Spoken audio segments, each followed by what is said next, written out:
Cek ya, Bismillahirrahmanirrahim. Assalamualaikum warahmatullahi wabarakatuh. Ya, kembali lagi dengan saya Arif Wijayanto. Pada kesempatan hari ini kita akan sedikit membahas tentang antropologi pendidikan, salah satu cabang dari ilmu antropologi. Oke, yang pertama saya ingin mengantarkan teman-teman untuk sampai ke pengertian antropologi pendidikan. Kita mulai dulu dari antropologi. Antropologi itu sendiri adalah salah satu cabang ilmu dalam rumpun sosial. Dia berasal dari kata anthropos dan logos. Ya, seperti yang kita tahu, anthropos itu manusia dan logos itu ilmu. Jadi antropologi itu ilmu yang mempelajari tentang manusia. Mungkin masih terlalu agak luas ya pengertian tersebut ketika kita ambil dari sisi bahasanya saja. Jika kita lihat atau telisik lebih dalam, antropologi ini lebih mempelajari manusia dari sudut pandang budayanya. Jadi melihat pola-pola budaya yang ada di dalam satu masyarakat, misal begitu. Mungkin ada sedikit hampir mirip dengan sosiologi ya, yang mempelajari tentang masyarakat juga. Tetapi perbedaannya adalah antropologi itu melihat suatu masyarakat itu tunggal. Jadi melihat suatu masyarakat itu tunggal dan secara keseluruhan sama. Misal kita melihat masyarakat di satu daerah, sebut saja Jawa Tengah, maka di situ akan dikupas tuntas kesemua-muanya tentang di Jawa Tengah itu secara kebudayaan. Sedangkan sosiologi itu lebih terpusat kepada relasi-relasi yang ada di dalamnya. Relasi-relasi, struktur-struktur dalam masyarakat begitu. Itu mungkin sedikit perbedaannya, walaupun nanti kalau dirinci masih agak banyak juga itu perbedaan-perbedaannya. Kunchoro-ningrat itu juga mendeskripsikan membuat semacam poin-poin perbedaan-perbedaannya. Nah, masuk ke dalam antropologi pendidikan. Antropologi pendidikan ini adalah salah satu cabang ilmu dari antropologi, dan dia adalah cabang ilmu yang paling muda. Ya, tentu saja kalau sebagai cabang ilmu dia harus memiliki sifat yang objektif, yang empiris begitu ya. Jadi antropologi pendidikan itu sifatnya juga empiris. Dia meneliti sesuatu yang objektif gitu, bisa dilihat, bisa diraba, bisa diteliti begitu. Nah, dia berpusat kepada pendidikan. Jadi dia beranggapan bahwa pendidikan itu adalah fenomena sosial, dan dia saling berpengaruh atau mempengaruhi terhadap kebudayaan yang ada di sekelilingnya. Jadi bisa jadi pendidikan itu berpengaruh terhadap kebudayaan, karena mata pelajaran yang dikasih juga ditujukan untuk membuat seseorang itu berbudaya, semisal begitu. Ataupun sebaliknya, bahwa kebudayaan itu juga berpengaruh secara deterministik terhadap pendidikan, terhadap cara pandang orang terhadap pendidikan.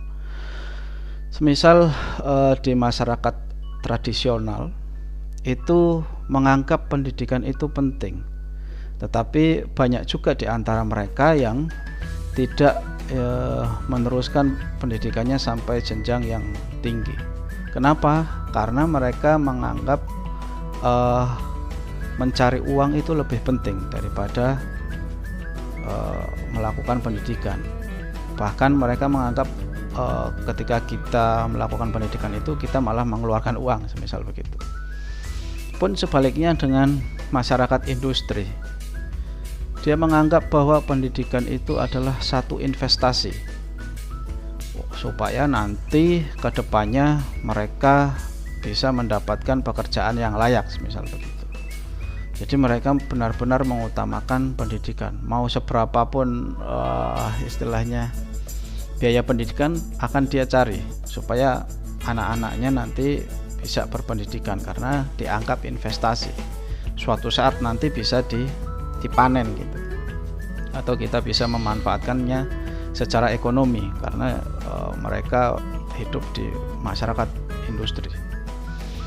Tentu saja ini bukan bermaksud untuk mensimplifikasi dari tujuan pendidikan itu sendiri ya. Kita tahu pendidikan itu tujuannya sangat banyak, tapi kita hari ini sedang membahas tentang antropologi pendidikan itu sendiri. Nah, antropologi pendidikan secara singkat dia lahir di abad 20. Pada waktu itu pimpinan-pimpinan pendidikan itu ditantang atau ditanyai terkait dengan seberapa jauh pendidikan ini berpengaruh terhadap masyarakat. Nah, pada waktu itu ya, maka lahirlah antropologi pendidikan sebagai jawaban pertanyaan-pertanyaan itu, tantangan-tantangan itu. Seberapa jauh pengaruhnya pendidikan terhadap perubahan masyarakat, maka muncullah yang namanya antropologi pendidikan. Mulai dilihat bahwa pendidikan itu sebagai fenomena sosial yang anggapannya dia adalah lahir dari sebuah kebudayaan dan bisa juga melahirkan sebuah kebudayaan yang baru atau bisa melahirkan perubahan sosial. Maka dari itu mulai diteliti terkait hubungan antara kebudayaan dan pendidikan itu sendiri, dan sebaliknya, hubungan antara kebudayaan dan pendidikan terhadap kebudayaan. Nah, jadi antropologi pendidikan berfokus ke sana. Yang pertama, dia lahir di abad 20. Yang kedua, dia memandang bahwa pendidikan itu adalah sebuah fenomena sosial, produk dari sebuah budaya, dan bisa juga melahirkan sebuah budaya.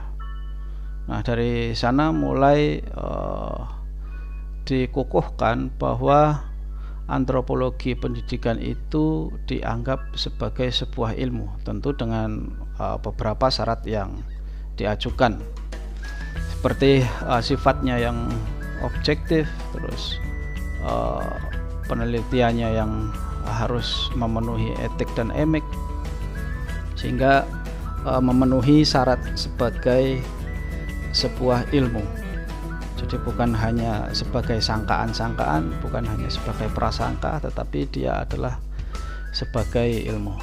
Ya, mungkin hari ini begitu saja sebagai pengantar tentu, karena kalau kita anggap ini sebagai secara keseluruhan dari antropologi pendidikan itu sangat jauh sekali, karena ini hanya sebagian kecil dari pembahasan antropologi pendidikan.